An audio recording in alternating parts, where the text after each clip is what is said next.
दशराले news देख रहे सभी दर्शकों का स्वागत है और मैं हूं आपके साथ श्वेता राणा। पेश है आज के मुख्य समाचार। सबसे पहले शुरुआत करते हैं पंजाब से। पंजाब में कोविड महामारी में अनाथ हुए सभी बच्चों के साथ साथ परिवार का कमाऊ सदस्य गंवा चुके सभी परिवारों के लिए राहत भरी खबर है।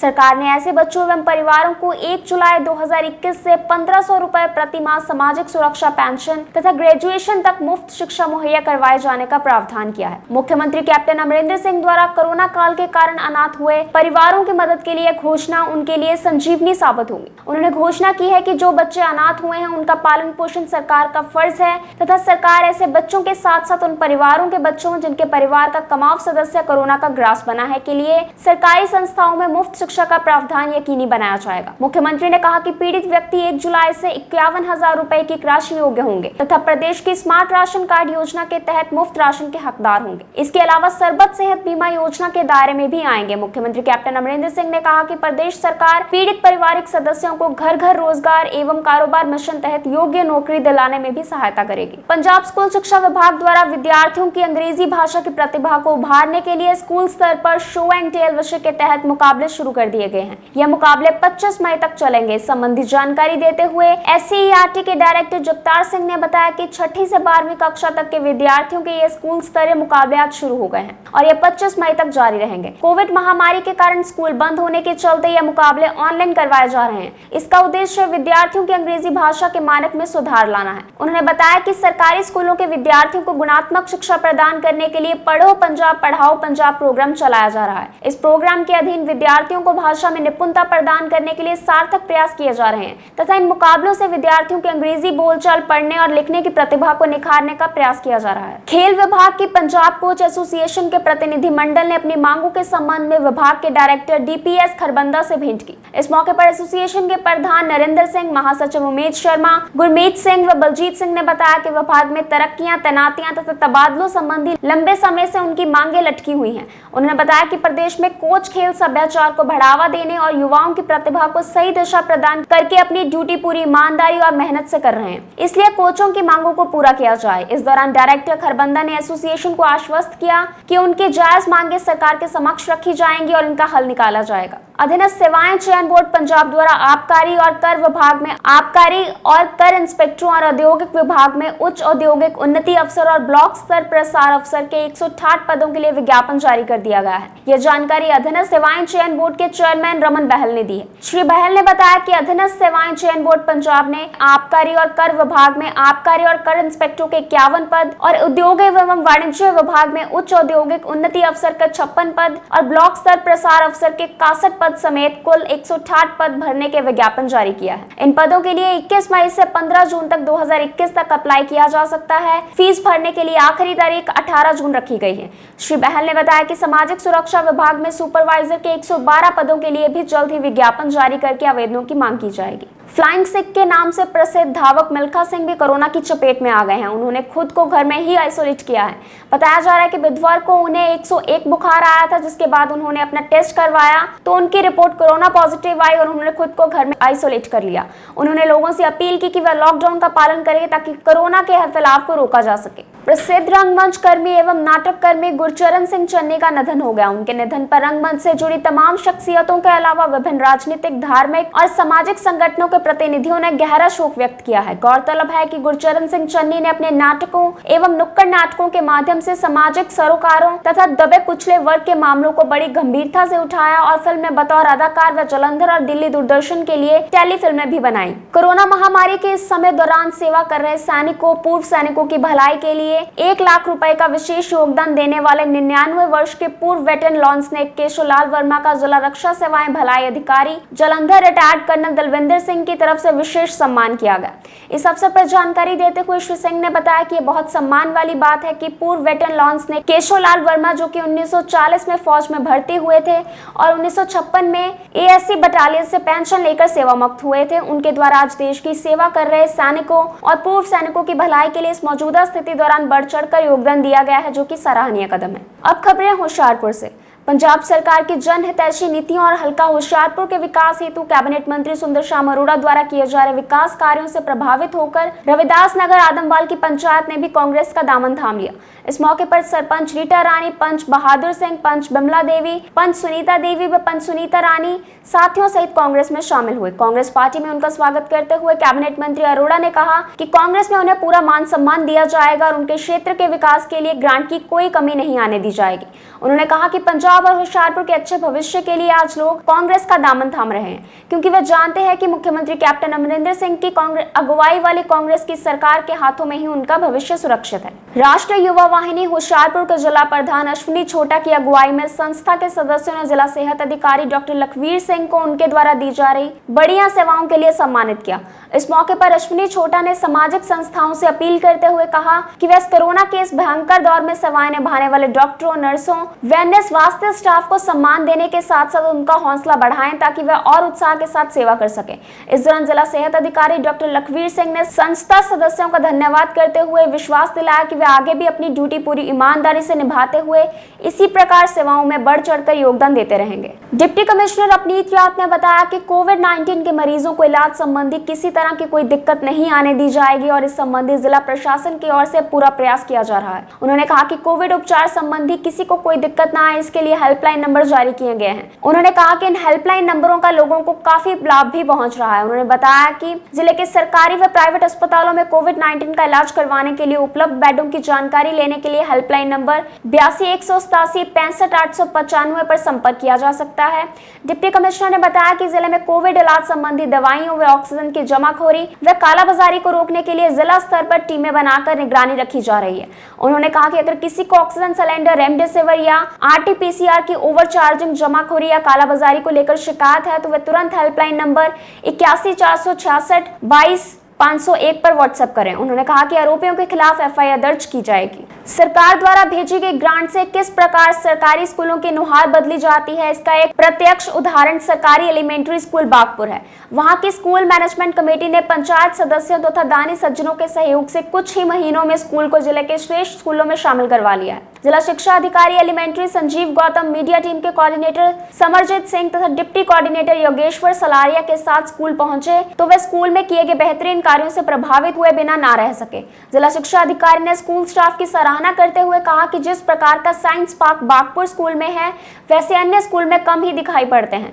संजीव गौतम ने कहा कि इसी के चलते स्कूल ने विद्यार्थियों की संख्या पिछली बार के मुकाबले से 1.5 गुना कर ली है। मुख्यमंत्री कैप्टन अमरिंदर सिंह की ओर से गांव में 100% टीकाकरण करवाने वाली पंचायतों को 10 लाख रुपए विशेष ग्रांट के तौर पर देने की घोषणा पर आज हल्का चबेवाल में धन्यवाद कैप्टन अभियान की शुरुआत करते हुए विधायक डॉक्टर राजकुमार ने गांव नवा जटपुर में सभी योग्य लाभार्थियों के कोविड वैक्सीन लग जाने के बाद गाँव पहुंचकर पंचायतों व स्वास्थ्य विभाग की टीम का सम्मान किया। गांव की सरपंच ऋतु, CHC हाटा बडला के SMO डॉक्टर राजकुमार बद्धन व अन्य को सिरोपर देकर सम्मानित करते हुए विधायक डॉक्टर राजकुमार चबेवाल ने कहा कि नवा जटपुर को मिलाकर हल्के के 3 गांव पुंगा व पुंज में भी 100% कोविड टीकाकरण हो चुका है, जिसका श्रेय पंचायतों व स्वास्थ्य विभाग की टीमों को जाता है। मुख्यमंत्री कैप्टन अमरिंदर सिंह की ओर से पिछले दिनों शुरू किए गए कोरोना मुक्त गांव अभियान के अंतर्गत गांव की पंचायतों को 100% टीकाकरण का आह्वान किया गया था। अभियान के पहले 2 दिनों में ही जिले के 4 गांव, जिनमें हल्का चब्बेवाल के गांव नवा जटपुर, पुंगा, पुंज व मुकेरिया का गांव नथुवाल ने कोविड-19 की 100% पहली डोज लगवा ली है। डिप्टी कमिश्नर अपनीत रियात ने इन गाँव के सरपंचों को बधाई देते हुए अन्य गाँव को आने वाले दिनों में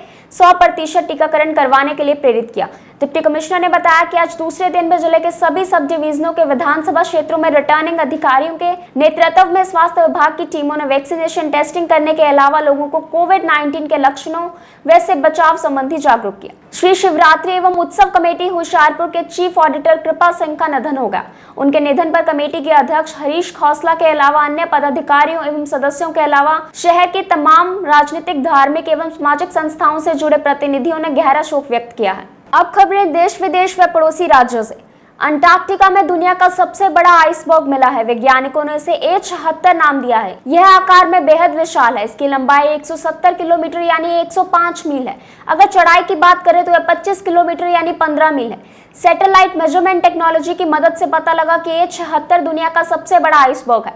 यह आइसबर्ग एंटार्क्टिका के रोनी आइस शेल्फ से अलग हुआ है और अब वेडल के समुद्री इलाके में तैर रहा है। यूरोपीय स्पेस एजेंसी इस पर आगे का रिसर्च वर्क कर रही है। इजराइल और फिलिस्तीन के बीच संघर्ष जारी है। वहीं इस मसले पर चीन खुले तौर पर फिलिस्तीन के समर्थन में आ गया है। चीन की मीडिया भी लगातार फिलिस्तीन के पक्ष में बोल रहा है। इसी को लेकर अब इजरायली दूतावास ने सोशल मीडिया पर पोस्ट के जरिए कड़ा विरोध जताया। इजरायली दूतावास ने अपने पोस्ट में कहा है, हम उम्मीद करते हैं कि यहूदियों का दुनिया पर नियंत्रण वाला सिद्धांत अब पुराना हो चुका होगा। जाहिर है कि यह सिद्धांत एक साजिश के तौर पर लाया गया। दुर्भाग्य से यहूदी विरोधी चेहरा फिर से सामने आया है। सरकार नियंत्रित चीन की मीडिया का खुलेआम यहूदी विरोधी कवरेज परेशान करने वाली है। इजरायल और फिलिस्तीन में पिछले 10 दिनों से चल रहे संघर्ष के बीच इजरायल में 2 गुट आमने सामने आ गए हैं। इनमें से पहला गुट है इजरायल के नागरिक जो अपने देश के साथ खड़े हैं और दूसरा गुट वह है जो फिलिस्तीन के पक्ष में है और हमास का भी समर्थन कर रहा है।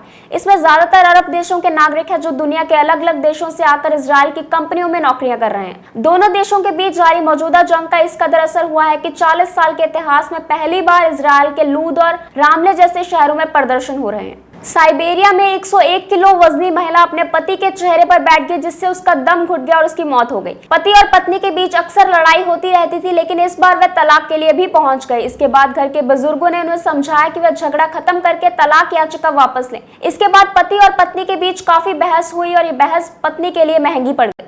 दरअसल पत्नी अपने पति के चेहरे पर बैठ गई और उससे मांग की कि वह उससे माफी मांगे, और पत्नी के चेहरे पर बैठ जाने से पति सांस नहीं ले पाया और उसकी दम घुटने से मौके पर ही मौत हो गई। बुधवार देर रात राजस्थान के पूर्व मुख्यमंत्री जगन्नाथ पहाड़िया का निधन हो गया। वह कोरोना पॉजिटिव थे और उनके निधन पर राज्य सरकार ने एक दिन के राजकीय शोक की घोषणा की है। मुख्यमंत्री अशोक गहलोत ने उनके निधन पर गहरा दुख व्यक्त किया। पहाड़िया के सम्मान में एक दिन राजकीय शोक रहा और राष्ट्रीय ध्वज आधा झुका रहा। इसके अलावा सरकार ने 20 मई को सभी सरकारी कार्यालय में अवकाश रखा गया और उनका पूरे राजकीय सम्मान के साथ संस्कार किया गया। दिल्ली पुलिस की क्राइम ब्रांच ने ऑक्सीजन कंसंट्रेटर की कथित जमाखोरी और कालाबाजारी के आरोप में गिरफ्तार कारोबारी नवनीत कालरा की पुलिस रिमांड 5 दिन के लिए और बढ़ाने की मांग की है। पुलिस ने कालरा को दक्षिणी दिल्ली के खान मार्केट स्थित उसके रेस्टोरेंट में ऑक्सीजन कंसंट्रेटर की जमाखोरी और कालाबाजारी से संबंधित एक मामले में उसकी पुलिस रिमांड खत्म होने पर गुरुवार को उसे दिल्ली की साकेत कोर्ट के समक्ष पेश किया। इस दौरान क्राइम ब्रांच ने कोर्ट से कारोबारी नवनीत कालरा की 5 दिन की और रिमांड देने की अपील की।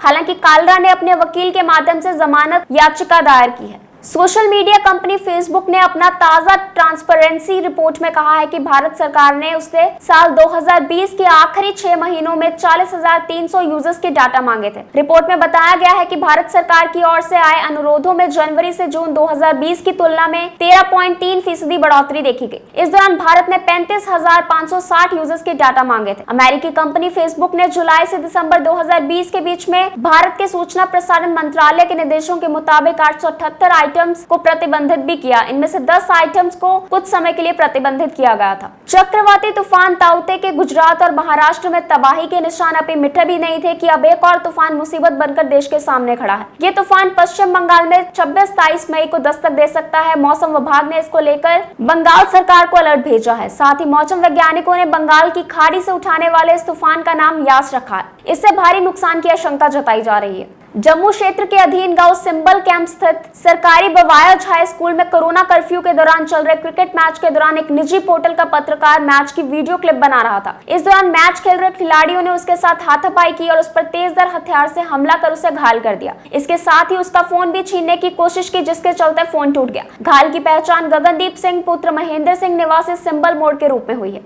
जम्मू कश्मीर के कुपवाड़ा टाउन की मेन मार्केट में पुलिस ने 2 आतंकियों को गिरफ्तार किया, जिनकी तलाशी लेने पर उनसे 6 जिंदा ग्रेनेड बरामद हुए। इतनी संख्या में ग्रेनेड लेकर वे कहां जा रहे थे, पुलिस इस संबंध में उनसे पूछताछ कर रही है। इस संबंधी पुलिस अधिकारियों ने जानकारी देते हुए बताया कि उन्हें जिले की कुछ जगहों पर आतंकी घटना होने की जानकारी मिली थी। इस लीड के आधार पर उन्होंने मेन बाजार कुपवाड़ा टाउन में नाकाबंदी कर दी और संदिग्ध लोगों की तलाशी में लग गए। इस दौरान उन्होंने 2 व्यक्तियों को गिरफ्तार किया। सरकारी राशन वितरण में भी कालाबाजारी चल रही है। कोरोना कर्फ्यू के बीच गरीब लोगों को 2 वक्त की रोटी का जुगाड़ करना मुश्किल हो गया है। वहीं डिपो से राशन भी कम मिल रहा है। केंद्र सरकार 5 किलो राशन मुफ्त प्रति सदस्य गरीब परिवारों को दे रही है, लेकिन कुछ राशन डीलर 5 किलो राशन प्रति सदस्य की बजाय कम दे रहे हैं। यानी 5 सदस्य होने पर उन्हें सिर्फ 10 किलो राशन दिया जा रहा है, जबकि सरकारी गोदामों में सदस्यों के हिसाब से राशन डिपो को भेजा गया है। जरूरतमंद लोगों के पास जानकारी के अभाव होने से वह वापस लौट रहे हैं। कोरोना का बहाना बनाकर विकासात्मक कार्यों को लटकाने वाले ठेकेदारों पर लोक निर्माण विभाग ने कार्रवाई करना शुरू कर दिया है। सिल्ला घाट से सनौथा के लिए बनाई जा रही सड़क के निर्माण कार्य में ठेकेदार कोरोना कर्फ्यू का बहाना बनाकर लेट लतीफी कर रहा था। इसको लेकर लोक निर्माण विभाग ने ठेकेदार को 23 लाख रुपए जुर्माना ठोका है। इसके साथ ही ठेकेदार को 7 दिन के भीतर निर्माण कार्य शुरू करने के सख्त आदेश भी दिए गए हैं। 7 दिन में अगर ठेकेदार निर्माण कार्य शुरू नहीं करवाता तो ठेकेदार का टेंडर रद्द कर दिया जाएगा। साथ ही ठेकेदार को 48 लाख रुपए की अतिरिक्त पेनल्टी भी लगाई जाएगी। पेनल्टी से बचने के लिए ठेकेदार को 7 दिन के भीतर सड़क का निर्माण कार्य शुरू करवाना होगा। हिमाचल प्रदेश के शिमला जिले के नेरवा में गायों की तस्करी का मामला सामने आया है। जिन 2 वाहनों में गायों को ले जाया जा रहा था उनमें कई गायें मृत पाई गई हैं। गाड़ियों में कुल 53 गायें लदी हुई थी, जिनमें से 14 की मौत हो गई थी। पुलिस के अनुसार कुछ लोगों ने पुलिस को सूचित किया कि 2 अलग-अलग गाड़ियों में गायों की तस्करी हो रही है। इस सूचना पर गायें ले जाने वाले वाहनों को पुलिस ने पकड़ा तथा इस मामले में 3 लोगों को गिरफ्तार कर जांच शुरू कर दी थी। ये थे आज के मुख्य समाचार। कल तक के लिए मुझे दीजिए इजाजत। जय हिंद।